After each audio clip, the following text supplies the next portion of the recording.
Hello everyone, welcome back to my channel. As you can tell from the title, we are going to be discussing the second/third trimester of this pregnancy, symptoms, just like how I've been feeling, what I've been going through, and then as well as like future plans for what's going to happen when baby girl finally gets here. As you can tell, I'm already so out of breath. I'm currently 9 months pregnant, so it could be tough to talk. I feel like I have no more room in my lungs.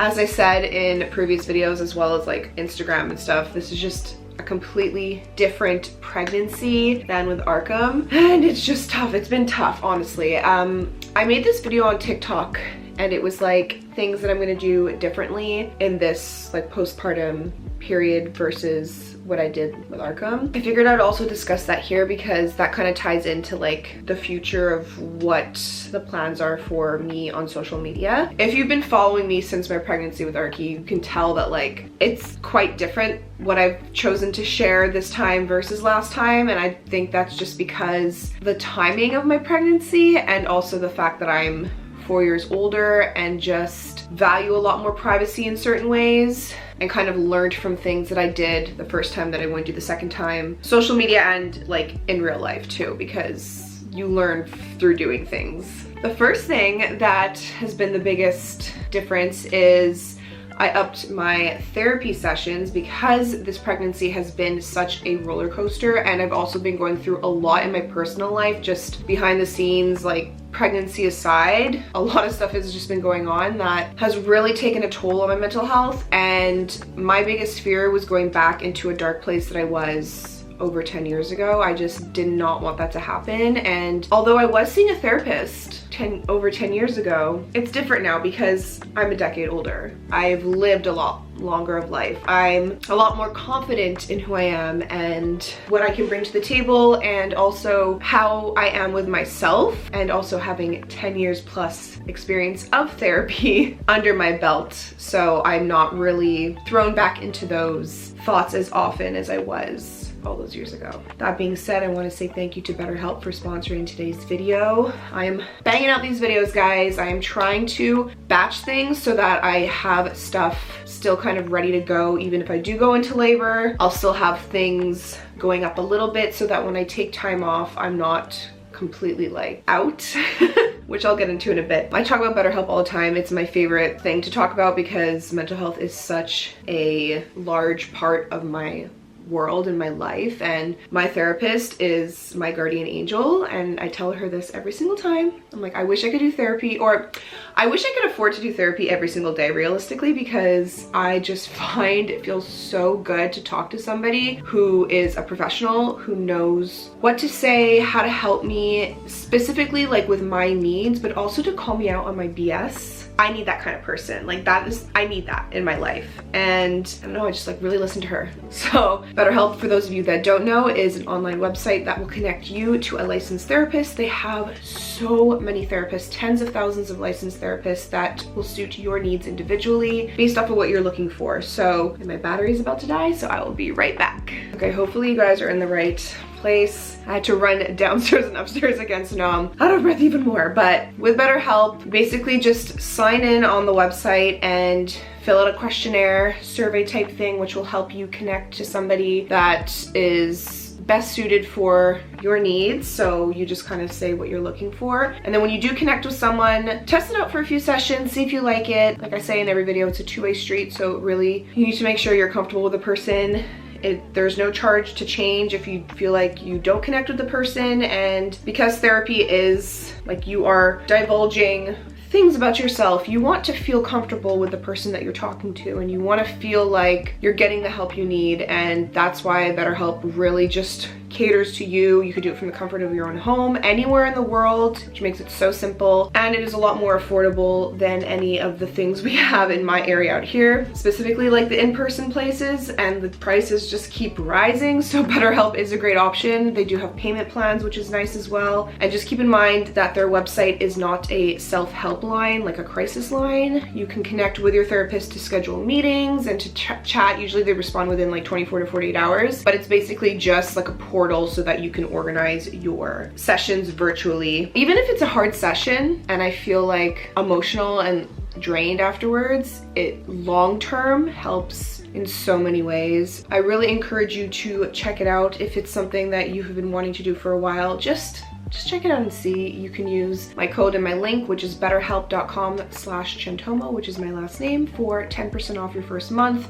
That is BetterHelp, HELP.com/Centomo for 10% off your first month. So I'm going to backtrack a little bit and talk about my second trimester. I had planned to film this video when I entered my third trimester, but life has just been so hectic and I didn't know how to compile my thoughts appropriately because I was feeling like I was kind of getting out of the trenches a little bit and I didn't want to focus so much on it. If you watched my video on my first trimester, which I'll put it here, or you can check my channel down below in the description, I'll link it. Yeah, I had a really rough first trimester, very scary, lots of doctor visits, ER, bleeding, like the whole 9 yards. And so even though the second trimester I felt really good physically because I was no longer nauseous, I had my energy back, things were looking healthy, there was just the constant lingering anxiety from that first trimester. And I had people being like, there is no safe zone for pregnancy. Like, that's just what I kept hearing, and it was very, very hard to just tune that out because, you know, we are told, oh, only share your pregnancy journey once you're 12 weeks pregnant because then you're safe. And it's like, no, things can happen anytime, which you're aware of. But like when you're dealing with anxiety and people constantly say like, well, you know, you're never safe.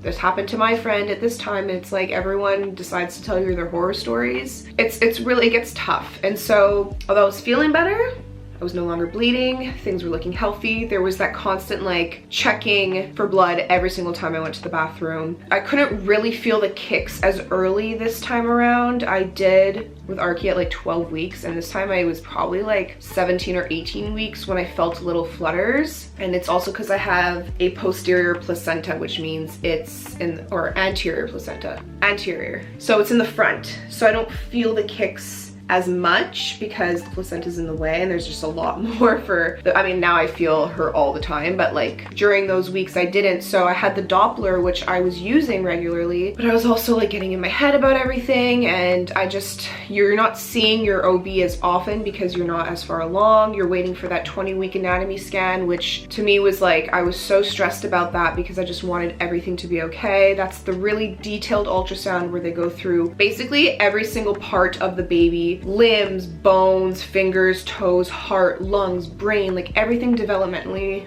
And that's where they will tend to see, for the most part, the problems if you have any. And it's nerve-wracking. Like, you just want your baby to be okay. And I just felt like, I don't know, because this pregnancy was so different, I was like almost expecting there to be something.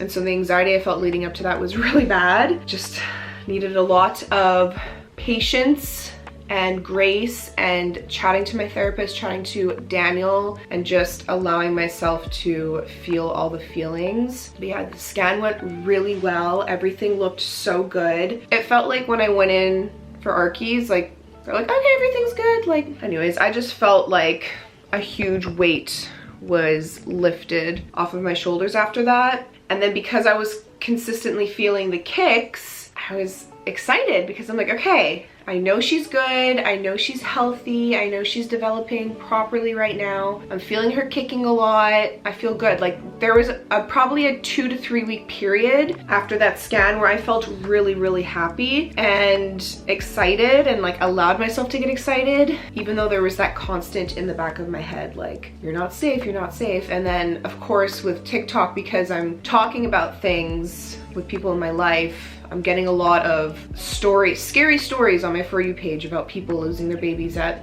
this amount of weeks or going into preterm labor at this amount of weeks. And I just felt like, oh my God, I need to like take a break from social media because this is really draining for my mental sanity. And so I really kind of pulled back, not on creating content as much, but yes, because I wanted to limit as much time as I could on my phone just to help with that fear that I had. And it was something that I didn't experience the first time around. I feel like a lot of women that deal with infant loss, miscarriage, infertility, like it kind of robs that joy of pregnancy for me a little bit because you're constantly on edge. And so I really felt that in the second trimester, even though things were good. And then when I entered my third trimester, we were headed to our baby moon. I had to do, did I do another ultrasound? I don't even remember now. I wanted to like make sure that everything was okay to travel because they don't let you fly, at least where I live, they don't let you fly past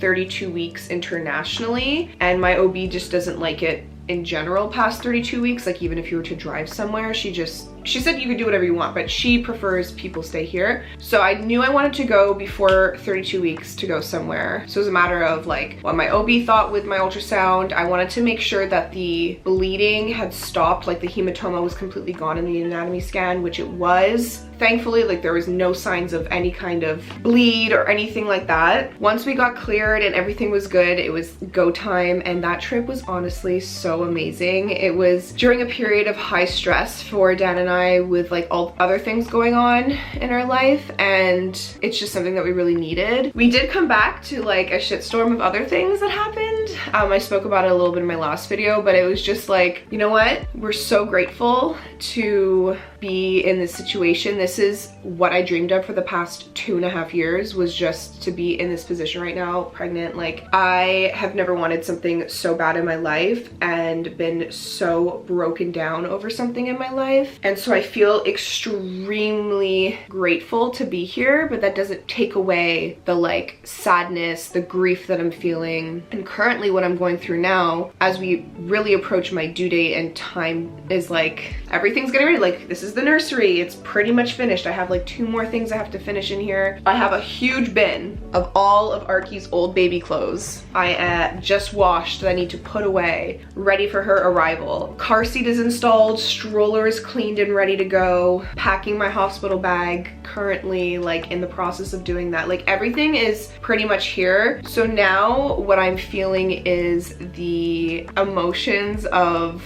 not having an only child anymore and feeling like grieving that a little bit, that it's not just gonna be him. And I'm like, oh my gosh, what if he doesn't transition well? What if this really affects him? What if he hates me for it? Like my mind just goes to all these things, and I'm like, you know, with this newborn, she won't have the same experience that my son had, because my son had 2 parents there like constantly with him throughout his newborn phase. And this little girl's gonna have an older brother that we have to tend to as well, so she won't have as much one-on-one time. And I just feel a lot of guilt for some reason. Like I know it's gonna be great. Like I'm giving Arkham a best friend for life. Like I love having a sibling. It's something I've always wanted, but I can't help but feel this way. And I know it's quite normal, but it's just something that I do have to grieve in order to move on to that next stage. So going through his newborn clothes, I was just sobbing because he's picking up things going like, I remember this. And it's this tiny little like are you kidding?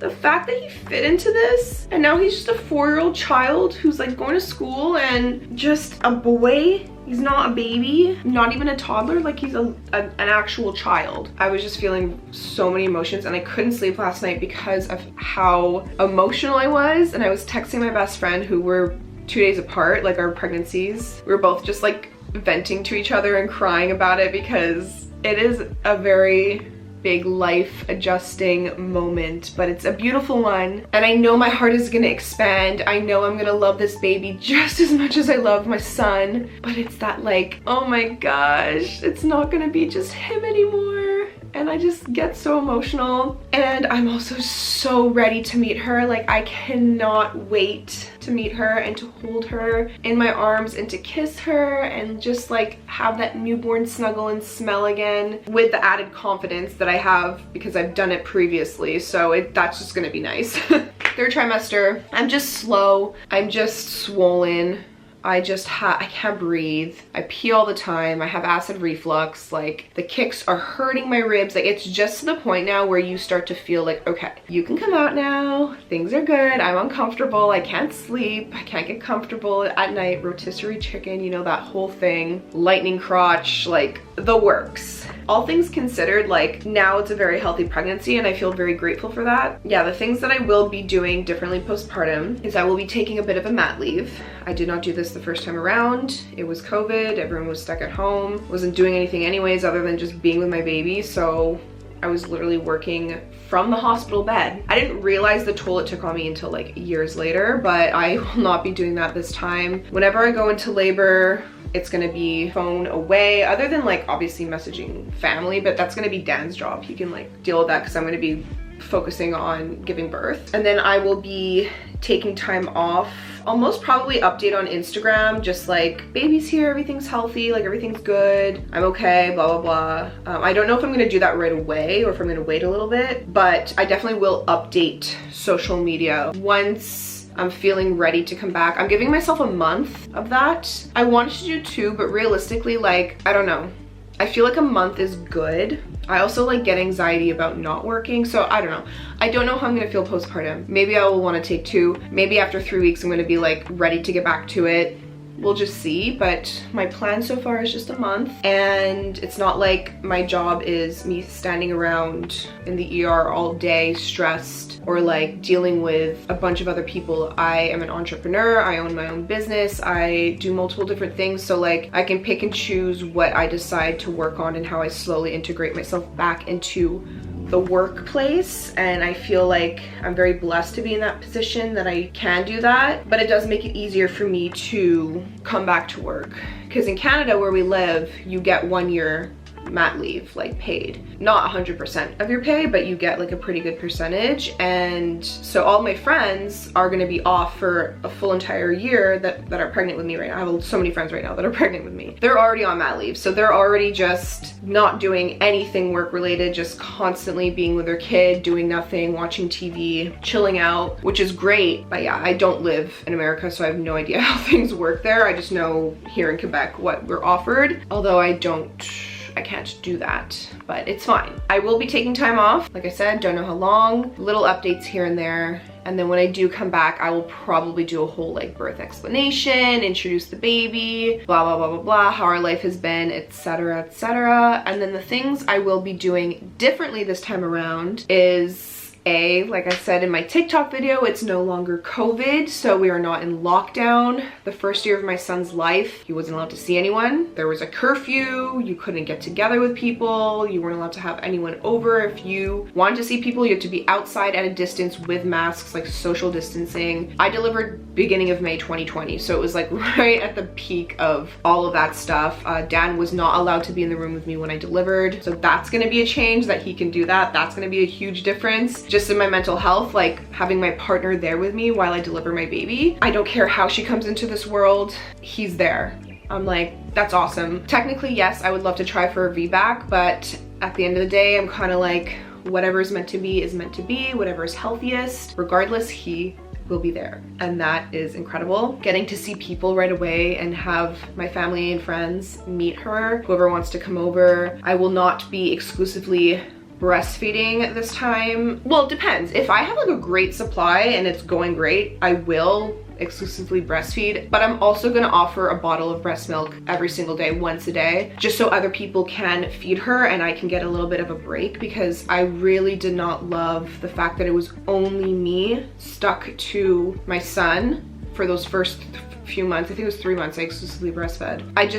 And because my supply was always really bad, I was constantly stressed about it. And so I said, if it's gonna be the same thing this time around, I'm not doing that. I'll probably pump at the beginning to get like a bit of a freezer stash going, but then wean off and incorporate formula. I have no shame in doing that at all. Fed is best, and I don't want to ruin my mental health like I did last time, trying to do something that in the end, he would have been healthy if I had given formula, and I would have been in a much better place a lot earlier on instead of 15 months later struggling, and like it was just not a good experience for me. So that is not what I plan to do. Obviously, if my supply is great this time, that would be awesome, because every pregnancy is different, every postpartum is different, every baby is different, because A, it's cheaper, but I would love to be able to just breastfeed combo like with some bottles so other people can feed, like my husband, family members, friends, Arky, can feed her and that she's not used to only needing me. And then the same thing with like naps and schedules and stuff. I was so rigid the first time around because we were at home in lockdown. There was nothing else I could do other than focus on schedules. But I have a child now that has activities. It's the summer. We're out going to be doing a million things. So having her just be a lot more flexible with that, I think is going to be nice. But who knows? Like if it is awful and I will need to go back on a schedule, then I will. It's more just, it's gonna be split time. Like my husband will be with my son and I'll be with the baby, or vice versa. I'll be with my son and he'll be with the baby. So it's not gonna be like, our lives are about to change in such a drastic way again for the second time, but like this time it's also changing for our son, whereas before it was just for Dan and I. And I've spoken to so many people just asking like what was harder for you, 0 to 1 or 1 to 2. Most people say 0 to 1 because it's such a lifestyle change for you. Like you have no expectations, you don't know what it's gonna be like. Whereas 1 to 2, yeah, it's different in the sense that you have another kid, but like you've kind of done it before, so you feel a lot more confidence in yourself, you're less stressed, you're less worried. And although it's double the work, it's easier in a lot of other ways. So that's kind of how I'm expecting it to be. Who knows? But I am so ready. You guys, I'm so ready. And I just want to say thank you for your continued support. I have been getting a lot of questions on Instagram. I don't know if you guys are wondering about the podcast. My sister and I are still like, I mean, now we're off for the summer because we take every summer off, but we were still recording and uploading episodes. We just don't film every episode. We haven't filmed in a while because, and we said this on the podcast many times, but like I just did not have the mental capacity to edit the audio as well as the video aspect of that. Like it takes up a lot of time because the episodes were between 40 minutes to an hour and it's a lot of editing. So I just didn't want to do that. But the episodes are up if you want to go listen. It's linked down below, and just know that I love you guys so much. I cannot wait to introduce this baby to you. I cannot wait to meet her and just see what she's like. I'm curious to know if she's gonna look like my son, like a copy paste, or if she's gonna take over the dominant gene in me, because I do have that from both my parents. So we'll see, but I will see you all in my next video. Bye.